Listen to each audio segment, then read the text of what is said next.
BRS లో MLC కవిత చేసిన వ్యాఖ్యలు రాజకీయ ప్రకంపనలు సృష్టిస్తున్నాయి. కేసీఆర్ చుట్టూ దయ్యాలు కుట్రదారులు ఉన్నారంటూ కవిత చేసిన కామెంట్స్ దుమారం రేపుతున్నాయి. తాజాగా కవిత వ్యాఖ్యలపై స్పందించిన కేటీఆర్ పరోక్షంగా వార్నింగ్ ఇచ్చారు. అంతర్గత విషయాలను బయట మాట్లాడడం సరికాదన్నారు. కవిత రాసిన లేఖలో కేసీఆర్ చుట్టూ ఉన్న దయ్యాలు ఎవరో కేటీఆర్ చెప్పాలని మంత్రి పొన్నం ప్రభాకర్ ప్రశ్నించారు. సిస్టర్ స్ట్రోక్ తో కేటీఆర్ కు చిన్న మెదడు చితికిపోయిందంటూ మంత్రి సీతక్క ఎద్దేవా చేశారు. కేసీఆర్ గారు దేవుడు, కానీ కేసీఆర్ గారి చుట్టూ కొన్ని దయ్యాలున్నాయి. వాళ్ళ వల్ల చాలా నష్టం జరుగుతున్నది. పార్టీలో ఉండేటటువంటి నేను కేసీఆర్ గారి కూతుర్ని, అంతరంగికంగా నేను రాసినటువంటి లేఖనే బయటికి వచ్చిందంటే మరి ఇతర సామాన్యుల సంగతి, ఇతరుల పరిస్థితి ఏంటి పార్టీలో అన్నది ఇవాళ చర్చ జరగాల్సినటువంటి అవసరం ఉన్నది. మా పార్టీలో డెమోక్రసీ ఉంది కాబట్టి మా పార్టీ అధ్యక్షుల వారికి, మా పార్టీ నాయకులు ఎవరైనా సరే అప్పుడప్పుడు సూచనలు సలహాల రూపంలో లిఖితపూర్వకంగా ఇవ్వచ్చు, ఓరల్గా ఇవ్వచ్చు, రకరకాలుగా ఇవ్వచ్చు.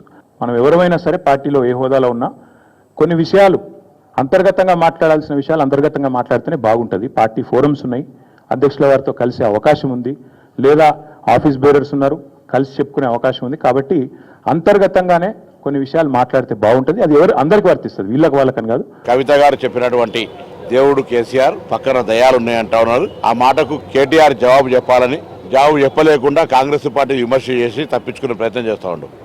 కవిత గారు అడిగినటువంటి మాట దేవుడు దయ్యాలకు సంబంధించి కేటీఆర్ గారు, అదేవిధంగా హరీష్ రావు గారు రెస్పాండ్ కావాలని కోరుతా ఉన్నా.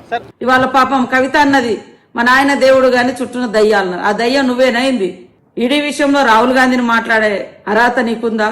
ఇతరుల త్యాగాల మీద రాజభోగాలు అనుభవించి కుటుంబం అంతా కూడా ఇవాళ దోచుకొని దాచుకొని మరి తిన్నదంతా కూడా బయటకు వస్తూ ఉంటే నిజంగా నువ్వు ఆ రిపోర్ట్లో, ఆ రోజు తీసుకొచ్చినటువంటి ఎఫ్ఐఆర్లో కానీ రిపోర్ట్లో కానీ ఎందుకు మరి ఇక్కడ మాకు అనుమానం ఉంది అని మెన్షన్ చేయలేకపోయారో ఒకసారి సమాజానికి జవాబు చెప్పాలి.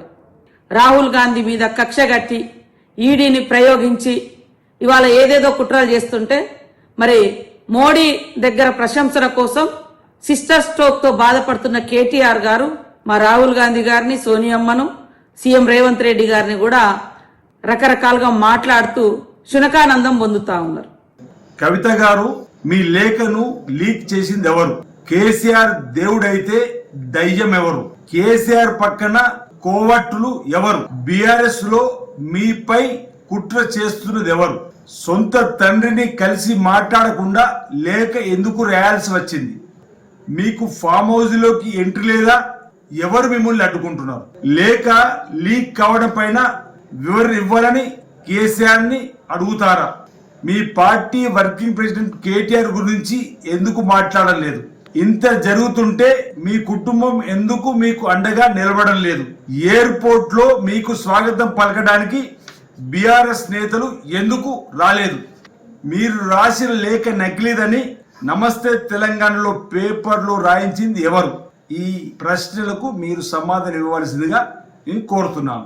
ఈ రోజు ముఖ్యమంత్రిగా కవితను మరొకసారి ఎట్లా పావుగా వాడుకుంటున్నారేమో అనేది తెలంగాణ సమాజం ఆలోచిస్తుంది. నాకున్నటువంటి అనుమానం కానీ, నాకున్నటువంటి సమాచారం కానీ, ముందు కవితతో పార్టీ పెట్టిస్తారు, తర్వాత వచ్చే ఎన్నికలకు వచ్చేసరికి కవిత షర్మిల గారి లాగా కాంగ్రెస్ పార్టీ అధ్యక్షురాలు లేదా కాంగ్రెస్ పార్టీతో పొత్తు పెట్టుకోవడమే చేస్తుంది.